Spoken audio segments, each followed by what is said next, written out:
Breaking news tonight, a heartbreaking reveal.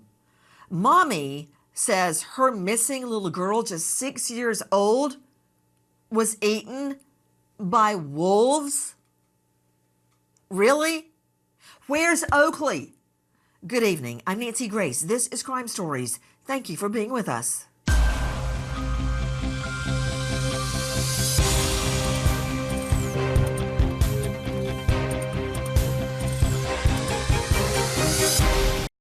Joining me now, a renowned guest, psychiatrist, Emmy-honored personality, Dr. Carol Lieberman, best-selling author of Lions and Tigers and Terrorists, Oh My. She is on a mission to help parents and teachers protect children. Dr. Carol Lieberman, thank you so much for being with us. Can you explain something Jamie Jo Hiles just said? She referred to attachment disorder. What is that?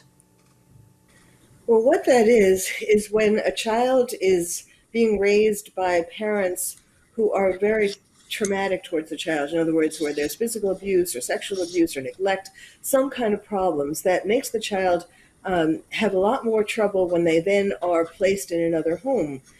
But that's the thing that I was noticing in these photographs, that clearly she did adopt to Jamie Jo, did feel loved and did flourish. And so she would have not had attachment disorder. She would have continued with them and felt that love. What happens when you disrupt that, Dr. Lieberman? Well, it's very difficult because, as if she were going to a loving home as well, it's still difficult being disrupted, especially at such a young age.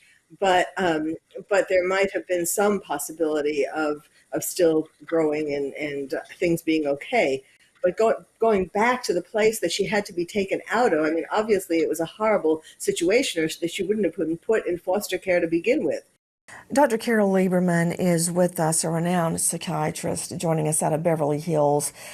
Dr. Carol, let me tell you a quick story. When Lucy and John Dave were little and I would have bath time, each one would get their own bath time, and I would read books to them, and I'd be getting ready to sneak out after the bath so I could go to work at night. So I would read this one book called Caps for Sale, I think it was, and it would be about, I've got a point, a guy that sold caps, and it was a children's book, and they were stacked up in a big stack, and a bunch of monkeys got the caps and ran off with them, and the salesperson, the guy, said, "Give me back those caps," and in the book, and had his fist like that. And so I would act it out like I just did with you. And I remember Lucy would go and just look at me like when I said, "Give me back those caps." And then she would look at the book, at the picture of the man arguing with the monkeys up in the tree.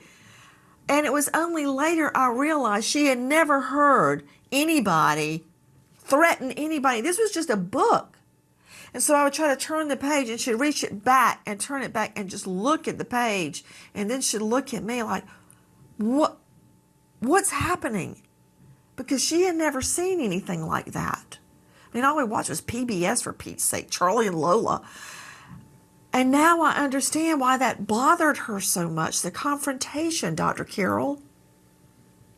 Yes, so your point is that the fact that it wasn't bothering Oakley, that she was telling this story as if she was just saying, and then we went to the store and we got bananas. That shows that this is what she was exposed to all the time, a lot of domestic violence, and how her parents must have just treated it as if this was normal.